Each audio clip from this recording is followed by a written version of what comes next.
So Stu, what is RecycleBank? RecycleBank is the largest green incentives program. It's the world's first consumer green company.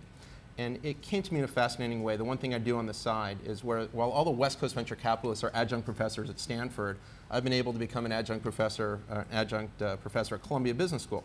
And one of my students, a fellow named Ron Gonin, wrote his report on this company. He came to me 2 years after he graduated and said, I figured out a way to pay people to recycle their garbage. And I said, that's fascinating. It's a garbage company. Let me think about it. He said, but you don't understand, when I pay people, the throughput of recycling goes up so much that the municipalities save $10 to $20 million in landfill costs.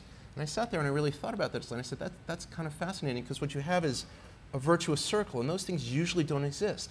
And I spent a lot of time trying to figure out, who's losing money. When somebody makes money, almost always somebody is losing money. And I came to the conclusion that it was really the single-source landfill owners. But most landfills are owned by haulers. So what you have is a way that the consumers get paid for doing this. The municipalities save significant money for implementing these programs. The haulers get a competitive advantage for linking with this in what's otherwise an extraordinarily commodity business. And the politicians get to be green. And I guess the fascinating thing is what I saw is the lower income families love this because they say, you know what, I get free groceries, right? This is a big deal. When I went down and did due diligence, I watched the trucks rolling, and people were out protecting their garbage cans so that nobody would steal the recyclable material, because it was a significant amount of money.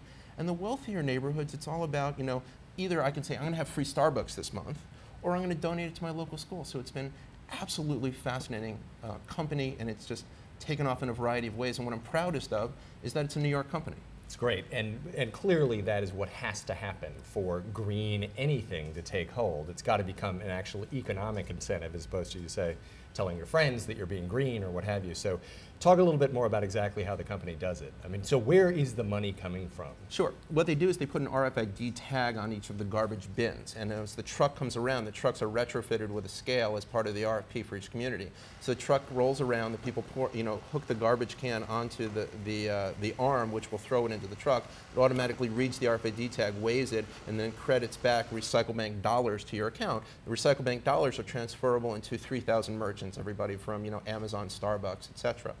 And it's just been fascinating, because what you said is particularly true. Everybody wants to be green, okay? Everybody wants to do the right thing, but it's amazing how many more people do it when you get paid. And how much do you get paid? In a normal household producing a couple of bins, what does that net you per week? $40 to $50 a month, which is significant. It's enough to move the needle, right? I looked at so many micro-commerce plays in the past, and we're going to pay you for looking at this, and we're going to pay you for looking at that. And you know what?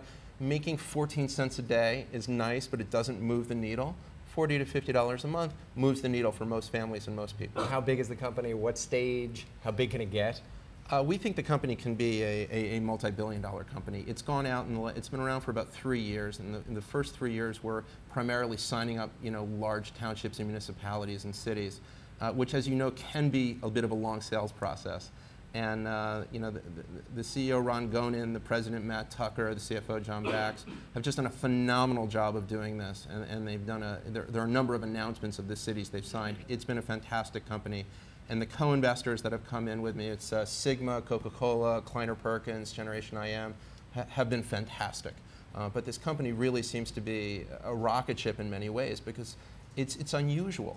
Everybody understands it. Everybody's grandmother understands it, right? I can talk to you about demand response and smart meters and what's going on with Silver Spring, and I don't think your grandmother, my grandmother isn't alive, but even if she was, I don't think she'd understand what exactly was going on when you say, look, put it in here, recycle, we're going to pay you, and by the way, recycling goes up so much that everybody saves money and is green. Everybody gets that, and it makes sense, and it works.